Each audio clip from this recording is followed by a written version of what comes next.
Alright, welcome back to my channel Alfian Osman Production. Okey, pada hari ini aku akan menerangkan lebih lanjut berkaitan dengan pendekatan kualitatif dalam penyelidikan master. So, nak tahu lebih lanjut? Jom saksikan. So, apa tu pendekatan kualitatif dalam penyelidikan research master kita? Okay, seperti mana korang tahu, kaedah kualitatif ni dia lebih kepada kita menggunakan pendekatan yang berasaskan kepada kualiti. Dia lebih kepada bersifat deskriptif, yang lebih menjurus kepada penghuraian makna-makna tentang perkara yang kita nak kaji itu. Untuk pendekatan ni juga, dia tidak menggunakan data yang berbentuk numerical dan juga kurang berstruktur. And then dalam masa yang sama, pendekatan kualitatif ni dia lebih kepada bersifat terbuka dan juga lebih menumbuhkan kepada proses kita punya penyelidikan tu. Antara contoh kaedah pendekatan kualitatif yang kita gunakan adalah macam pemerhatian dan juga temu bual. Okay, seperti mana yang kita tahu, pendekatan kualitatif ni dia lebih cenderung kepada antropologi, sejarah, kemasyarakatan, sosiologi dan juga linguistik. Okay, dekat sini dia dapat membina kita punya tujuan untuk melengkapkan kita punya teori, meningkatkan kefahaman, menghuraikan kenyataan dan juga menerangkan kejadian tersebut secara verbal. Sampel yang diambil pula dia lebih kepada sampel berskala kecil yang melibatkan persampelan yang bukan kebarangkalian dan juga pemilihan sampel yang bertujuan untuk berdasarkan kepada penyelidikan yang dilakukan oleh penyelidik tersebut. Yang aku cakap tadi, penyelidikan kualitatif ni dia lebih kepada penyelidikan yang bersifat deskriptif. Nota pandangan, catatan verbal, pemerhatian dan juga temu bual dan juga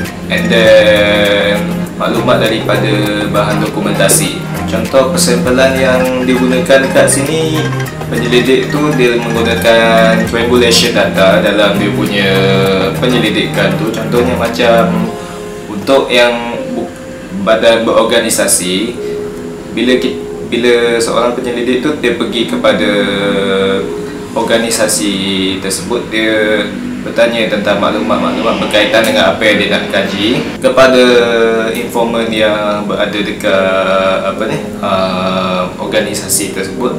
And then informan tu dia mencadangkan kepada penyelidik tu untuk pergi kepada organisasi yang lain untuk mencari data yang lebih lengkap berkaitan dengan maklumat-maklumat ataupun data-data yang dia nak dapatkan tu tadi. Untuk badan yang bukan berorganisasi pula, macam contohnya penyelidik tu dia pergi ke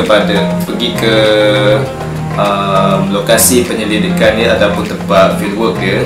Contohnya macam dekat kawasan kampung kan, penyelidik tu dia bertanya kepada informan yang dia pilih dan kenal untuk dia punya penyelidikan tu, yang punyai kepakaran dan juga bidang yang dalam bidang yang dia nak kaji itu. Informan tu tadi dia merekrut kenalan-kenalan mereka yang lain untuk menyampaikan maklumat dan juga data berdasarkan kepada apa yang ditanya oleh penyelidikan tu tadi.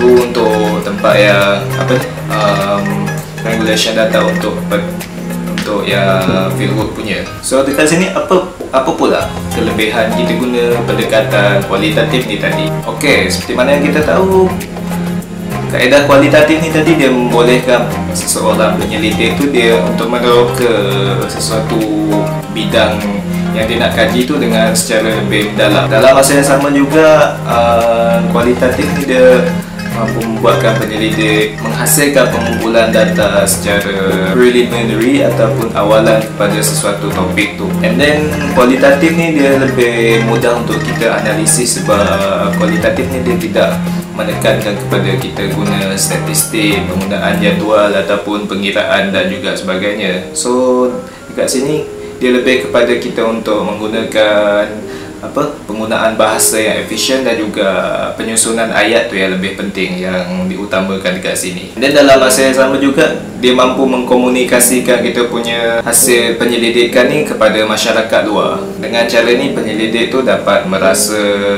dan juga mendalami secara lebih mendalam dan mengalami perkara yang berlaku pada subjek yang dia nak kaji itu. Dalam masa yang sama, penyelidik ni dia dapat melakukan pengumpulan data, menganalisis, melakukan refleksi secara terus-menerus dan membangunkan fahaman yang menyeluruh tentang sesuatu fenomena tersebut.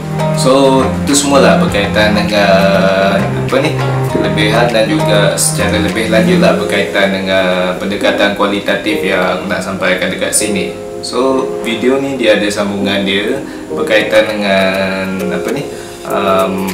kuantitatif yang seterusnya. So, jangan lupa see my explanation on the next video. Kita jumpa lagi dalam video yang akan datang. Assalamualaikum.